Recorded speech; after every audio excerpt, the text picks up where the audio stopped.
ఓం నమో వెంకటేశాయ. పితృపక్షాలు అని వింటూనే ఉంటారు.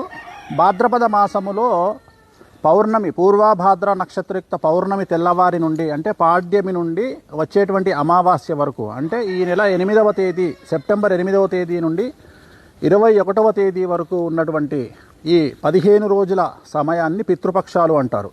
ఇవి ఎందుకు వచ్చాయి అనేటువంటి తెలుసుకుందాం. ఎందుకు వచ్చాయి అంటే, కర్ణుడు చనిపోయిన తర్వాత నరకానికి వెళ్తాడు. నరకానికి వెళ్ళిన తర్వాత, యమలోకానికి వెళ్ళిన తర్వాత యముడిని చూసి షాక్కు గురైనటువంటి, ఆశ్చర్యానికి గురైనటువంటి కర్ణుడు అడుగుతాడు, నేను ఇన్ని దానాలు చేశాను కదా, వజ్ర వైఢూర్యాలు, నగలు ఎన్నో చేశాను కదా, నేను ఎందుకు నరకానికి వచ్చానని అడిగితే, అప్పుడు యమధర్మరాజు వారు కర్ణుడికి చెప్తాడు, కర్ణ, నువ్వు చాలా దానాలు చేసినావు, బంగారు వజ్ర వైఢూర్యాలు నగలు అన్నీ చేసినావు, కానీ అన్నదానం మాత్రం నువ్వు చెయ్యలేదు అని చెప్తాడు. సో అన్ని దానాల కంటే అన్నదానం శ్రేష్ఠ అనే పదం అప్పుడే వచ్చింది. అలా చెప్పినటువంటి యమధర్మరాజుని కర్ణుడు అడుగుతాడు, మరి దీనికి నాకు ఏదైనా ఉపాయం చెప్పండి అని అడిగినప్పుడు, అప్పుడు యమధర్మరాజు గారు పితృపక్షాలు అనేటువంటి 15 రోజులు, పక్షము అంటే 15 రోజులు, వీటిని ఏర్పాటు చేసి తిరిగి భూమి మీదికి, మళ్ళీ తిరిగి భూలోకానికి కర్ణుడిని పంపించగా, ఆ కర్ణుడు 15 రోజుల పాటు పూర్తిగా అన్నదాన కార్యక్రమాలను నిర్వహించి పిదప స్వర్గానికి వెళ్తాడు. సో అందుకని పితృదేవతలకు సంబంధించి కానీ ఎలాంటి దాన కార్యక్రమాలు, అన్నదాన కార్యక్రమాలు ఏవైనా చేయడానికి ఈ 15 రోజులు అనేటువంటిది మనము ఉపయోగించుకోవచ్చు. మరి వీటికి దేనికి ప్రాశస్త్యము అంటే, ఎవరైనా తిథి మనకు అంటే మన పెద్దలు, పూర్వీకులు ఏ తిథిలో చనిపోయినారు అనేటువంటిది, మన హిందూ సాంప్రదాయం ప్రకారము పుట్టినరోజు అనేటువంటిది నక్షత్రం నాడు చేసుకుంటాము. అదే తద్దినము అనేటువంటిది, సంవత్సరికము తద్దినము అనేటువంటిది మనము తిథి నాడు చేసుకుంటాము.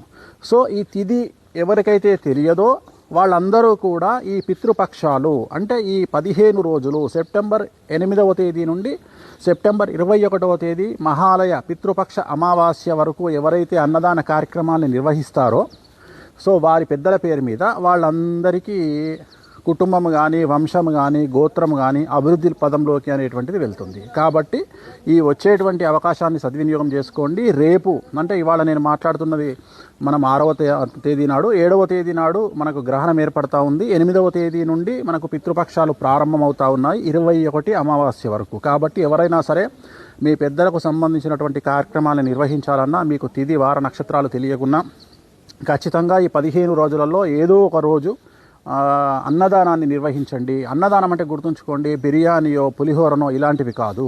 పక్కాగా తెల్లగా అన్నం ఉండేటట్టు చూసుకోండి. పప్పు, సాంబారు, నెయ్యి ఇలాంటి వస్తువులన్నీ మీకు తోచిన బీద వాళ్ళకి పెట్టండి. మీకు తోస్తే ఏదైనా దేవాలయానికి వెళ్ళి బియ్యము, పప్పు, నూనె, ఉప్పులు ఇలాంటివన్నీ దానం చేయండి పంతులకు. లేదా మీకు పంతులకు ఇవ్వాలి, గుళ్ళోకి వెళ్ళడానికి ఇష్టం లేదు, నిజంగా అన్నదానం చేయాలనుకుంటే బీద వాళ్ళు ఎవరైతే రోడ్డు మీద తిండికి లేనటువంటి వాళ్ళు ఉన్నారో వాళ్ళందరికీ అన్నదాన కార్యక్రమాన్ని నిర్వహించండి. మీకు తోచితే ఒక్కళ్ళకు పెట్టండి, మీకు స్తోమత కలిగితే 100 మందికి పెట్టండి, 10 మందికి పెట్టండి, 20 మందికి పెట్టండి. ఒక పప్పు, పులుసు, కూర ఇవన్నీ కలిపి వాళ్లకు భోజనాన్ని పెట్టండి. ఖచ్చితంగా మీ వంశం అభివృద్ధిలోకి వస్తుంది, మీ గోత్రం అభివృద్ధిలోకి వస్తుంది, మీ ఇంటి పేరు అభివృద్ధిలోకి వస్తుంది. అలాగే మీ పూర్వీకులకు సంబంధించిన పితృదోషాలున్నా, కాలసర్ప దోషాలున్నా, నాగదోషాలున్నా తొలగిపోతాయి. ఓం నమో వెంకటేశాయ. ఓం నమో వెంకటేశాయ. పితృపక్షాలు అని వింటూనే ఉంటారు. భాద్రపద మాసములో పౌర్ణమి, పూర్వభాద్ర నక్షత్రయుక్త పౌర్ణమి తెల్లవారి నుండి అంటే పాడ్యమి నుండి వచ్చేటువంటి అమావాస్య వరకు, అంటే ఈ నెల 8వ తేదీ, సెప్టెంబర్ 8వ తేదీ నుండి 21వ తేదీ వరకు ఉన్నటువంటి ఈ 15 రోజుల సమయాన్ని పితృపక్షాలు అంటారు. ఇవి ఎందుకు వచ్చాయి అనేటువంటి తెలుసుకుందాం. ఎందుకు వచ్చాయి అంటే, కర్ణుడు చనిపోయిన తర్వాత నరకానికి వెళ్తాడు. నరకానికి వెళ్ళిన తర్వాత, యమలోకానికి వెళ్ళిన తర్వాత యముడిని చూసి షాక్కు గురైనటువంటి, ఆశ్చర్యానికి గురైనటువంటి కర్ణుడు అడుగుతాడు, నేను ఇన్ని దానాలు చేశాను కదా, వజ్ర వైఢూర్యాలు నగలు ఎన్నో చేశాను కదా, నేను ఎందుకు నరకానికి వచ్చానని అడిగితే, అప్పుడు యమధర్మరాజు వారు కర్ణుడికి చెప్తాడు, కర్ణ, నువ్వు చాలా దానాలు చేసినావు, బంగారు వజ్ర వైఢూర్యాలు నగలు అన్నీ చేసినావు, కానీ అన్నదానం మాత్రం నువ్వు చెయ్యలేదు అని చెప్తాడు. సో అన్ని దానాల కంటే అన్నదానం శ్రేష్ఠ అనే పదం అప్పుడే వచ్చింది. అలా చెప్పినటువంటి యమధర్మరాజుని కర్ణుడు అడుగుతాడు, మరి దీనికి నాకు ఏదైనా ఉపాయం చెప్పండి అని అడిగినప్పుడు, అప్పుడు యమధర్మరాజు గారు పితృపక్షాలు అనేటువంటి 15 రోజులు, పక్షము అంటే 15 రోజులు, వీటిని ఏర్పాటు చేసి తిరిగి భూమి మీదికి మళ్ళీ తిరిగి భూలోకానికి కర్ణుడిని పంపించగా ఆ కర్ణుడు 15 రోజుల పాటు పూర్తిగా అన్నదాన కార్యక్రమాలను నిర్వహించి పిదప స్వర్గానికి వెళ్తాడు. సో అందుకని పితృదేవతలకు సంబంధించి కానీ ఎలాంటి దాన కార్యక్రమాలు, అన్నదాన కార్యక్రమాలు ఏవైనా చేయడానికి ఈ 15 రోజులు అనేటువంటిది మనము ఉపయోగించుకోవచ్చు. మరి వీటికి దేనికి ప్రాశస్త్యము అంటే, ఎవరైనా తిథి మనకు తెలియన అంటే మన పెద్దలు పూర్వీకులు ఏ తిథిలో చనిపోయినారు అనేటువంటిది, మన హిందూ సాంప్రదాయం ప్రకారము పుట్టినరోజు అనేటువంటిది నక్షత్రం నాడు చేసుకుంటాము. అదే తద్దినము అనేటువంటిది సంవత్సరికము, తద్దినము అనేటువంటిది మనము తిథి నాడు చేసుకుంటాము.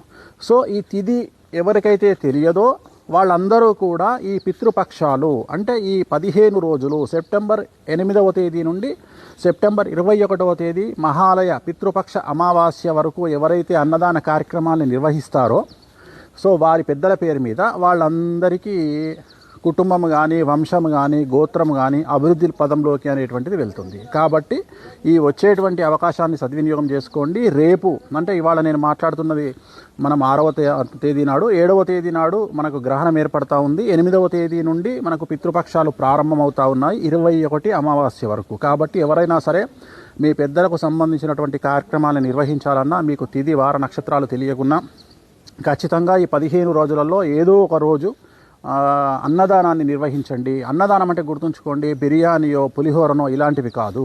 పక్కాగా తెల్లగా అన్నం ఉండేటట్టు చూసుకోండి. పప్పు, సాంబారు, నెయ్యి ఇలాంటి వస్తువులన్నీ మీకు తోచిన బీద వాళ్ళకి పెట్టండి. మీకు తోస్తే ఏదైనా దేవాలయానికి వెళ్ళి బియ్యము, పప్పు, నూనె, ఉప్పులు ఇలాంటివన్నీ దానం చేయండి పంతులకు. లేదా మీకు పంతులకు ఇవ్వాలి, గుళ్ళోకి వెళ్ళడానికి ఇష్టం లేదు, నిజంగా అన్నదానం చేయాలనుకుంటే బీద వాళ్ళు ఎవరైతే రోడ్డు మీద తిండికి లేనటువంటి వాళ్ళు ఉన్నారో వాళ్ళందరికీ అన్నదాన కార్యక్రమాన్ని నిర్వహించండి. మీకు తోచితే ఒక్కళ్ళకు పెట్టండి, మీకు స్తోమత కలిగితే 100 మందికి పెట్టండి, 10 మందికి పెట్టండి, 20 మందికి పెట్టండి. ఒక పప్పు, పులుసు, కూర ఇవన్నీ కలిపి వాళ్లకు భోజనాన్ని పెట్టండి. ఖచ్చితంగా మీ వంశం అభివృద్ధిలోకి వస్తుంది, మీ గోత్రం అభివృద్ధిలోకి వస్తుంది, మీ ఇంటి పేరు అభివృద్ధిలోకి వస్తుంది. అలాగే మీ పూర్వీకులకు సంబంధించిన పితృదోషాలున్నా, కాలసర్ప దోషాలున్నా, నాగదోషాలున్నా తొలగిపోతాయి. ఓం నమో వెంకటేశాయ.